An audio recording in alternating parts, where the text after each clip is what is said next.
This is Mrs. Kundra, your coach and guide for IELTS without effort. And today I'm going to actually discuss some of the problems that generally the students have been talking to me and telling me that there are certain problems that they are facing. So we'll try to first identify the problems and then I'll try to take them one by one. So first let's discuss the types of problems that you are having in the speaking part. See, the speaking part people are finding very difficult and a lot of students are contacting me for this. So I thought I'll make it very clear. I've collected all your problems, and if you understand the problems which I'm going to talk about, you'll come to know how you relate it with, right? So first, some of them, asked me that whether the body language was important. And then they were saying that, ma'am, we could not develop the length, they would dry up very easily, right? So they are, worried about the development of the ideas or whatever. Then sometimes, they are worried about the knowledge of the topic. They say the question, they don't have any knowledge.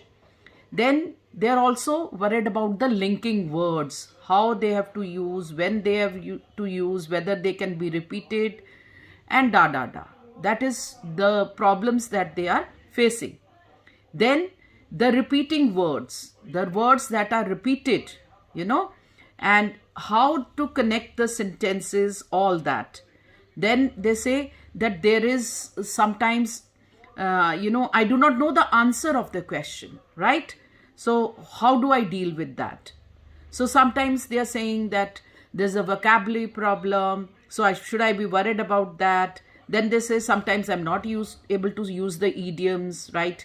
Because in the, descriptors, it's given idiomatic language.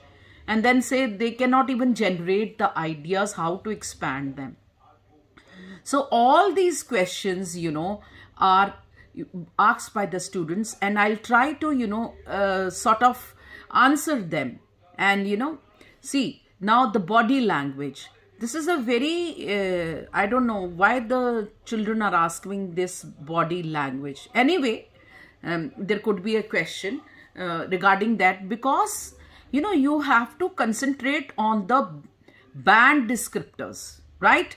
In band descriptors, if somebody, I don't know, they gave me an example like on this site or that website, they are saying, even they're advising the type of shoes you should wear, Okay, you should be very confident, but that doesn't mean, your dressing sense is going to make a sense. And for that matter, even your eye contact, that is also not that relevant because where in the, band descriptors, you tell me where it is, I'm going to rate you for this. See, I'm a ex-IELTS examiner. So the body language really doesn't affect me. I have to rate you according to your language. So where do they say that? Anyway, I'll be, addressing all these problems in my next video because I don't want the video to go long lest, I cannot upload it. So this is Mrs. Kundra now signing off, an ex-IELTS examiner for IELTS without effort. And please focus more, speak more, write more, read more, listen more. And thank you. I'll meet you in the next video.